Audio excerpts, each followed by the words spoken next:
வணக்கம். இன்றைய தினம் திராவிட முன்னேற்ற கழக அரசு 2026-27 இடைக்கால நிதிநிலை அறிக்கையை இன்றைக்கு சட்டமன்றத்தில் தாக்கல் செய்துள்ளது. கடந்த 5 ஆண்டுகளாக தமிழக மக்களை வாட்டி வதைத்த திராவிட மாடல் என்ற பெயரால் நடத்தப்பட்ட ஏமாற்று மாடல் திமுக அரசு தனது கடைசி பட்ஜெட் பேரவையில் தாக்கல் செய்துள்ளது. இன்று காலை நாங்கள் தமிழ்நாடு சட்டமன்றத்தில் மாபெரும் காதுகுத்து விழா அழைப்பதிலை அனைத்து ஊடக நண்பர்களுக்கும் அளித்திருக்கின்றோம். அதை நீங்கள் பார்த்திருப்பீர்கள். எந்த அளவுக்கு இந்த அரசு மக்களுக்கு காதுகுத்து என்பதை நாட்டு மக்கள் அறிய வேண்டும் என்பதற்காக இந்த அழைப்புதலை உங்களிடம் கொடுத்திருக்கின்றோம். நீங்கள் மக்களிடத்திலே கொண்டு போய் சேர்ப்பது உங்களுடைய கடமை என்று அன்போடு இந்த நேரத்தில் கேட்டுக்கிறேன். 2021ஆம் ஆண்டு திராவிட முன்னேற்ற கழகம் சட்டமன்ற பொதுத் தேர்தலும் போது 525 அறிவிப்புகள் வெளியிட்டாங்க. இதுவரைக்கும் 4 ஒரு அறிவிப்பு கூட நிறைவேற்றவில்லை. அதில் முக்கியமான பல அறிவிப்புகள். இன்றைக்கு அரசு ஊழியர்களுக்கு பழைய ஓய்வு திட்டத்தை நிறைவேற்ற என்று சொல்லி, ஆனால் அதுக்கு மாறாக பங்களிப்பு ஓய்வு திட்டத்தை தான் அறிவிச்சிருக்கிறாங்க. அரசு ஊழியர்களையும் இந்த அரசு ஏமாற்றிவிட்டது. அதோடு பல துறைகளில் பணிபுரிகின்ற அலுவலர்களுக்கு பல்வேறு உறுதிமொழிகளை அளித்தார்கள். சத்துணவு அமைப்பாளர்களுக்கு வாக்குறுதி கொடுத்தாங்க, நிறைவேற்றலை. பகுதி நேர ஆசிரியர்களுக்கு வாக்குறுதி கொடுத்தாங்க, நிறைவேற்றலை. செவிலியருக்கு வாக்குறுதி கொடுத்தாங்க, நிறைவேற்றலை. விவசாயிகளுக்கு வாக்குறுதி கொடுத்தாங்க, நிறைவேற்றலை. இப்படி பல துறையில் இருக்கின்ற அலுவலர்களுக்கு கொடுக்கப்பட்ட வாக்குறுதியை நிறைவேற்றவில்லை என்று எல்லோருமே போராட்டத்தில் ஈடுபட்டு தமிழகம் ஒரு போராட்ட களமாக இன்றைக்கு மாறி இருக்கின்றது. கடந்த 5 ஆண்டுகளைப் போல இந்த ஆண்டு இடைக்கால நிதிநிலை அறிக்கையும் வார்த்தை ஜாலங்கள் நிறைந்த மேனா மினுக்கி உரையாகத்தான் இருக்கிறதே தவிர உருப்படியாக எதுவும் இல்லை. 25-26 நிதிநிலை அறிக்கையில் வருவாய் வரவுகளில் மாநிலத்தின் சொந்த வருவாய் 26,000 கோடி வருவாய் குறைந்துள்ளது. அதே போல மத்திய அரசின் மீது குற்றம் சுட்டும் நிதியமைச்சர் மாநிலத்தின் சொந்த வருவாய் 26,000 கோடி குறைந்துள்ளதை பற்றி எந்த விளக்கமும் அவையில் தெரிவிக்கவில்லை. வரவு செலவு 2025-26ஆம் ஆண்டு 66,753 கோடி செலவிடப்படும் என்று கணித்த நிலையில் திருத்திய மதிப்பீட்டில் இதுவரை 51,404 எந்த காரணத்தை கொண்டு விளக்கவில்லை.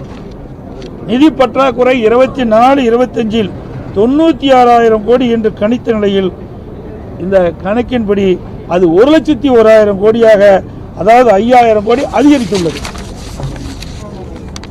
2025-26ஆம் ஆண்டு 1,08,000 கோடியாக நிதி பற்றாக்குறை இருக்கும் என்று கணிக்கப்பட்ட நிலையில் திருத்திய மதிப்பீட்டில் இது 1,24,000 கோடியாக உயர்ந்துள்ளது. அதாவது நிதி பற்றாக்குறை சுமார் 16,000 கோடி அதிகரித்துள்ளது. 2026-27 இடைக்கால பட்ஜெட்டில் நிதி பற்றாக்குறை 1,22,00,000 கோடியாக இருக்கும் என்று குறிப்பிட்ட நிலையில் திருத்திய மதிப்பீட்டில் கண்டிப்பாக இது உயரும். இந்த ஆண்டு நடப்பாண்டு 2026-27 1,22,000 கோடி பற்றாக்குறைக்கு சொல்றாங்க. திருத்திய மதிப்பீடு இன்னும் குறை இருக்குது. இவ்வாறு நிதி பற்றாக்குறை அதிகரித்துக் கொண்டே சென்றால் அதை ஈடு செய்ய மக்கள் மீது வரிச்சுமை மற்றும் கடன் வாங்கும் அளவு கூடும். இது மாநில வளர்ச்சிக்கு உகந்ததல்ல. திரு ஸ்டாலின் ஆட்சிக்கு வந்தவுடன் திரு ரகுராமன் ராஜன் அவர்கள் தலைமையில் நிதி மேலாண்மை குழு அமைத்து மாநில நிதிநிலை சீர் செய்யப்படும் என்று சொன்னாங்க. இதுக்கு ஒரு நிபுணர் குழு அமைச்சாங்க. இந்த நிபுணர் குழு அமைத்த பிறகுதான் அதிக கடன் வாங்கியிருக்கிறார் தமிழ்நாட்டில். ஆனால் இன்றைய நிதி நிலைமையோ மாநிலத்தின் கடன் உயர்ந்தும் மக்கள் மீது வரிச்சுமை மற்றும் கடன் சுமை அதிகரித்துள்ள தவிர வேறு ஒன்றும் இந்த அரசில் சாதனை எதுவும் இல்லை. எனவேதான் திரு ஸ்டாலின் இன்றைக்கு நாம் குறிப்பிடுவது பொம்மை முதலமைச்சர், நிதி நிர்வாக திறனற்ற அரசு என்று குற்றம் சாட்டுகிறோம்.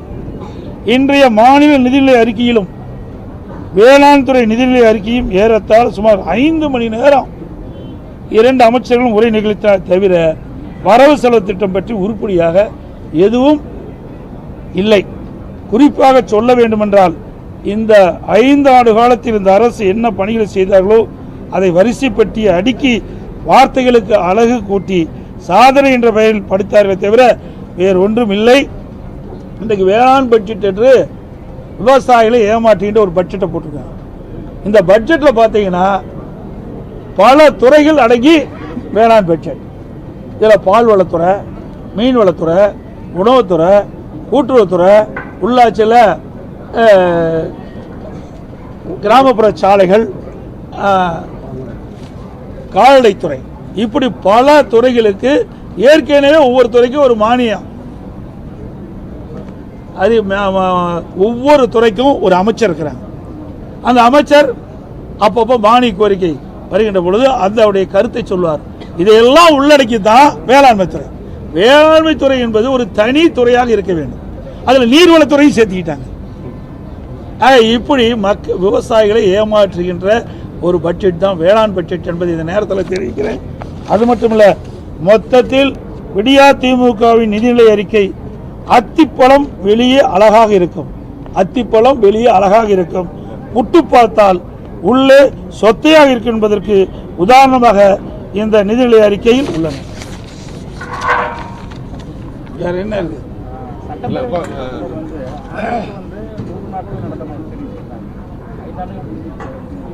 இதெல்லாம் சட்டமன்றத்தில் பேசலான்னு இருந்தேன், நீங்கள் இப்போவே கேட்டுட்டீங்க. ஊடகத்தின் வாயிலாக, பத்திரிகையின் வாயிலாக சட்டமன்றத்தில் தெரிவித்தேன், அதுக்கு பதிலே இல்லை. ஆனால் முதலமைச்சர், திராவிட முன்னேற்ற கழகத்தில் இருக்கின்ற அமைச்சர்கள் பெரும்பாலானோர் 95% அறிவிப்புகள் நிறைவேற்றப்பட்டதாக சொல்கிறாங்க.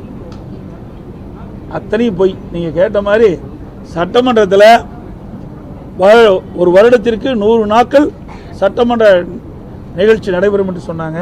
ஆனால் மொத்தமே ஒரு 140 நாள் தான் இருக்குன்னு நான் கருதுகிறேன். இவ்வளோதான் 5 வருஷத்துலையும் சேர்த்து இந்த அரசாங்கம் இந்த சட்டமன்ற நிகழ்ச்சி நடத்தியிருக்கு. தொடர்ந்து போராட்டம் கிராம உதவி வந்து ஒவ்வொரு முறையும் வாக்குறுதி கொடுத்துட்டு வராங்க, பேச்சுவார்த்தை நடத்திட்டு வராங்க. இப்போ நீங்கள் எதிர்கட்சி சார்பாக நீங்கள் வந்து அந்த போராட்டத்தில் ஈடுபடுறவங்களுக்கு வந்து என்ன ஆதரவு தர போறீங்க? ஏற்கனவே வந்து இந்த அரசு அந்த கறிக்கோழி வளர்க்கின்ற அந்த விவசாயிகளுக்கு எந்த உதவியும் செய்யலை, எந்த நடவடிக்கை எடுக்கலை.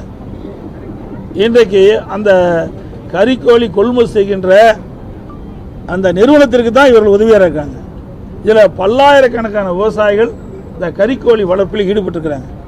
அவரெல்லாம் போராட்டம் நடத்தி அந்த போராட்ட நடத்துக்கெல்லாம் கைது பண்ணியிருக்கிறாங்க. இப்போ தான் விடுதலை ஜாமீன் வந்திருக்கிறாங்க. அதெல்லாம் ஒரு சாதாரண விவசாய குடும்பத்தை சேர்ந்தவர்கள். இது அவருடைய வாழ்வாதாரம். இந்த கறிக்கோழி வளர்த்தி தான் குடும்பத்தை நடத்த வேண்டிய சூழ்நிலை இருக்கின்ற காரணத்தினால இன்றைக்கு அதனுடைய கறிக்கோழி வளர்க்கின்ற பொழுது அதனுடைய செலவு அதிகரித்து விட்டது. அது புள்ளிவரமாக கொடுக்குறாங்க. அதற்கு உண்டான தொகையை அதிகரித்து தான் கேட்குறாங்க. அதை கூட இந்த அரசு சரியான முறையிலே அந்த நிறுவனத்தை அணுகி அந்த கறிக்கோழி வழக்கிற்கு அணுகி ஒரு பேச்சுவார்த்தை நடத்தி ஒரு சுமமான ஏற்பாட்டை செய்திருக்கணும். ஆனால் அதெல்லாம் இந்த அரசை பற்றி கவலையே கிடையாது, அதை பற்றியும் கவலைப்படுறது கிடையாது. எவ்வளோ போராட்டம் பண்ணாலும் அதை பற்றி கவலைப்படுறது இல்லை. இன்னைக்கு விவசாயிகள் பற்றியும் கவலைப்படுறதில்லை, பொதுமக்களை பற்றியும் கவலைப்படுறதில்லை. ஒட்டுமொத்த மக்களையே பற்றி கவலைப்படாத ஒரே அரசாங்கம் திமுக அரசாங்கம்.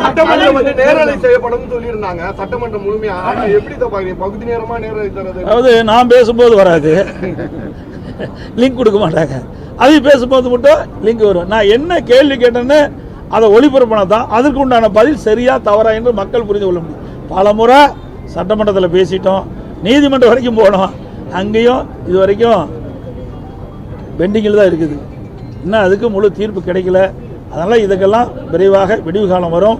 இந்த கூட்டத்தொடரோட இன்னும் இன்றைக்கி அலுவல் ஆய்வுக்குள் நடக்குது, இன்னும் எத்தனை நாள் நடக்குன்னு தீர்மானிப்பாங்க. அந்த நாட்களோட இந்த ஆட்சிக்கு முடிவு கட்டப்படும். மீண்டும் அனைத்து இந்திய அண்ணா திராவிட முன்னேற்ற கழக தலைமை, தேசிய ஜனநாயக கூட்டணி இணைந்து இன்றைக்கு மிகப்பெரிய ஒரு கூட்டணி அமைச்சிருக்கிறோம், வலிமையான கூட்டணி அமைச்சிருக்கிறோம். எங்கள் கூட்டணி நடைபெறுகின்ற சட்டமன்ற பொதுத் தேர்தலில் அதிக இடங்களில் வெற்றி பெற்று அதிமுக ஆட்சி அமைக்கும் என்பதை தெரிவித்து அனைத்து ஊடகங்களுக்கு நன்றி.